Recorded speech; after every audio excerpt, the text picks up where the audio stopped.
warahmatullahi wabarakatuh. Perkenalkan, nama saya Andini dari kelas 12 IPS. Saya di sini akan menjelaskan latar belakang terjadinya pemberontakan Andi Aziz. Peristiwa Andi Aziz, tanggal 5 April 1950, anggota pasukan Andi Aziz menyerang markas Tentara Nasional Indonesia (TNI) yang bertempat di Makassar, dan mereka pun berhasil menguasainya. Bahkan Letkol Mokoginta berhasil ditawan oleh pasukan Andi Aziz. Akhirnya Insinyur PD Diapri, Perdana Menteri NIT, mengundurkan diri karena tidak setuju dengan apa yang sudah dilakukan oleh Andi Aziz, dan ia diganti oleh Insinyur Putu Hena yang pro RI. Pada tanggal 21 April 1950, Sukawati yang menjabat sebagai wali negara NIT mengumumkan bahwa NIT bersedia untuk bergabung dengan NKRI. Pemberontakan Andi Aziz. Pemberontakan Andi Aziz terjadi di Sulawesi Selatan. Gerakan ini di bawah pimpinan mantan perwira KNIL, yaitu Kapten Andi Aziz. Tujuan pemberontakan ini adalah untuk mempertahankan keutuhan negara Indonesia Timur atau NIT. Pada tanggal 5 April 1950, pasukan Andi Aziz menyerbu markas teritorium Indonesia Timur. Mereka berhasil melawan Kolonel A.Y. Mokoginta, pejabat teritorium dan seluruh stafnya. Selain itu pasukan ini menduduki lapangan terbang dan kantor telekomunikasi.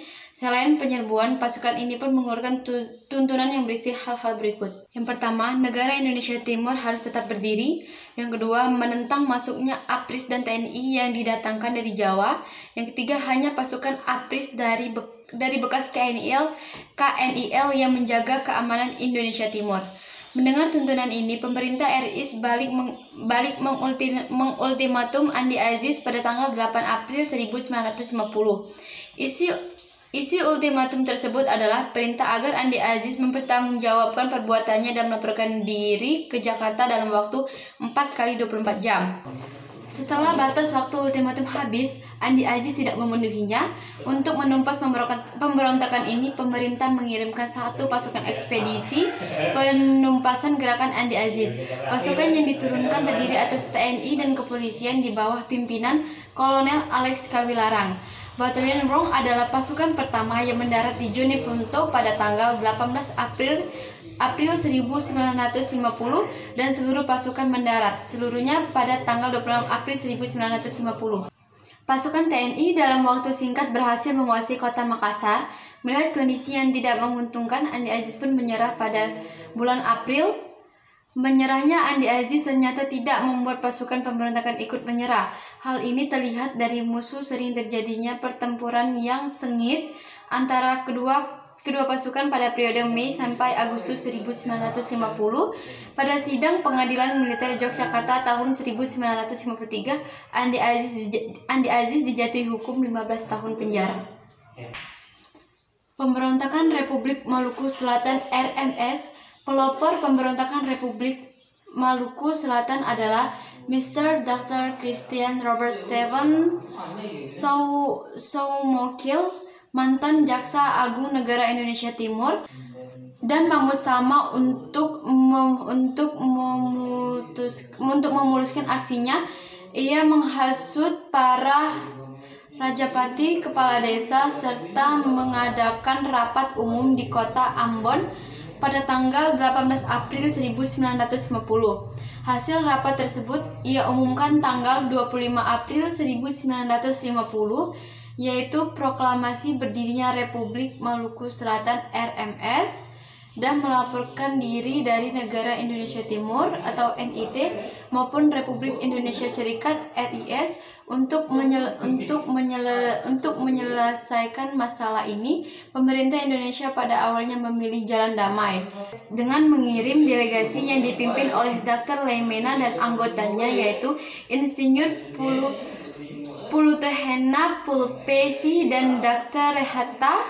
Namun penawaran pemerintah Indonesia ditolak oleh Soumokil. Penolakan RMS membuat RI mengambil jalan lain, yaitu dengan mengadakan operasi militer pada tanggal 14 Juli 1990. Operasi penumpasan dimulai dan dipimpin oleh Kolonel Alex Kawilarang. Sasaran pertama pasukan APRIS adalah Pulau Buru. Setelah berhasil dikuasai, menyusul kemudian Tanimbar serta Kepulauan Kei, Aru, dan Seran.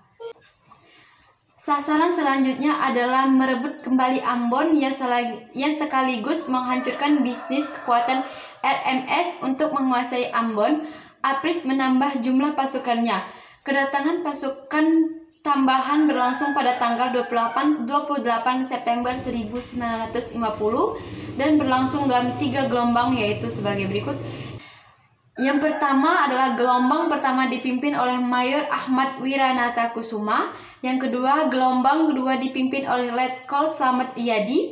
Yang ketiga, gelombang ketiga dipimpin oleh Mayor Suro Subandrio. Kehadiran pasukan tambahan membuat kedudukan RMS semakin terdesak. Sekaligus mereka terpaksa bertahan di benteng New Victoria. Pada pertempuran di Benhing ini, Letkol Slamet Riyadi gugur.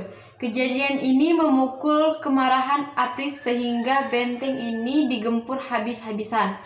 Posisi RMS yang semakin terdesak membuat mereka melarikan diri ke hutan-hutan di Pulau Seram. Pada tanggal 12 Desember 1963,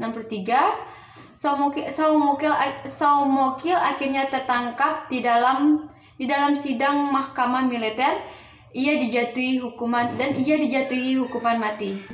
Adapun tujuan peristiwa Andi Aziz untuk mempertahankan keutuhan negara Indonesia Timur (NIT), latar belakang pemberontakan Andi karena gerombolan yang dipimpinnya menolak masuknya pasukan Apris dan TNI. Baik, itulah tadi materi tentang pemberontakan Andi Aziz yang dapat saya jelaskan. Apabila ada materi yang kurang jelas atau kurang dimengerti dan kurang lengkap, saya mohon maaf. Apabila ada salah kata kepada Allah, saya mohon ampun. Saya akhiri, wabillahi taufiq wal hidayah. Wassalamualaikum warahmatullahi wabarakatuh. Terima kasih.